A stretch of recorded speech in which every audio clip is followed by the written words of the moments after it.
Joining us now on set is Republican Assemblyman Jake Blumenkrantz.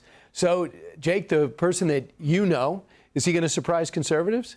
You know what? I think he's certainly going to surprise them with his policies, but this is a president that has ended 8 wars. He probably just ended another one with the city of New York, because I think he is genuinely concerned with the state of the city. And I think that if we have cooperative government, that's good. But we got to be on guard. We got to be ready for if Zoran's policies, as he said them during the campaign, are really as problematic as they have been.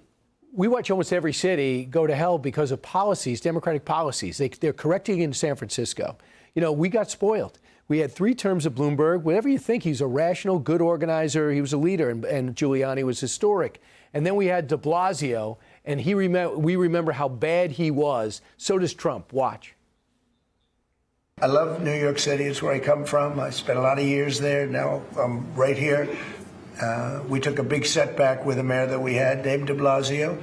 I thought it was a tremendous setback for the city. I think this mayor can do some things that are going to be really great. You think so? Because he seems to agree with de Blasio on a lot. Unfortunately, he doesn't. He's filling an administration with de Blasio alum. And at the end of the day, we got to be prepared. I was just in Washington meeting with federal partners because we have to be on watch. He can't fulfill his agenda without state money and without federal money. Of course, he's going to Washington hat in hand and playing nice with the president. Of course, the president's going to be a good executive and agree where they can agree. But when he sees the policies roll out, I know he will be there in defense of the city with myself on the state level and making sure he can't just use our money, good tax money, put into bad policies. And Assemblyman, the thing that's different is that he's got to answer not to the Democratic Party, to the Socialist Party. You know, they're already trying to put their fingerprints on him, telling him what he can do. Telling him what he can and can't do, and he's telling the moderate Democrats in New York, fall in line or you're going to be primaried. And that's a scary reality for them, which is why we need to put feet to the fire for every Democrat that thinks that this guy who's going to upend our system, to upend our way of life here in New York, to use our tax dollars for his pipe dreams, that's not going to happen. So in case you do not know, as soon as he won, the FDNY commissioner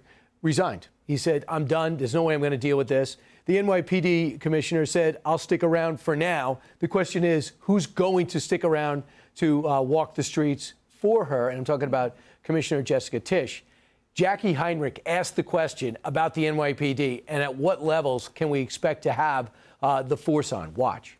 I look forward to delivering public safety with the NYPD, and I've said over the course of our campaign that we have the number of police officers today. They are the ones that's budgeted about 35,000 headcount. And I think the key thing is that we have to make it easier for police to focus on police work, not ask them to respond to 200,000 mental health calls a year. So is that a reduction from what you're at right now? Are you committing to maintaining the same level?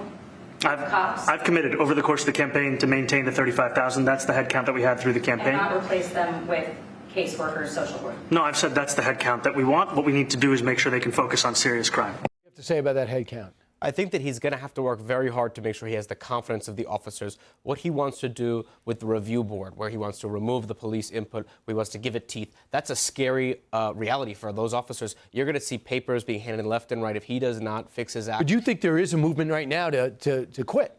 There's a huge movement right now to quit. I'm seeing that with a lot of officers who are looking to either move to the suburbs, move to other states. They're done with a system that's working against them. If he doesn't change his tune in his policies, this is all just rhetoric. What do you think, just your final takeaway on what you think of that 25-minute press conference? I think that you see a president who is looking to work with anybody to make sure the American people have the best possible opportunity.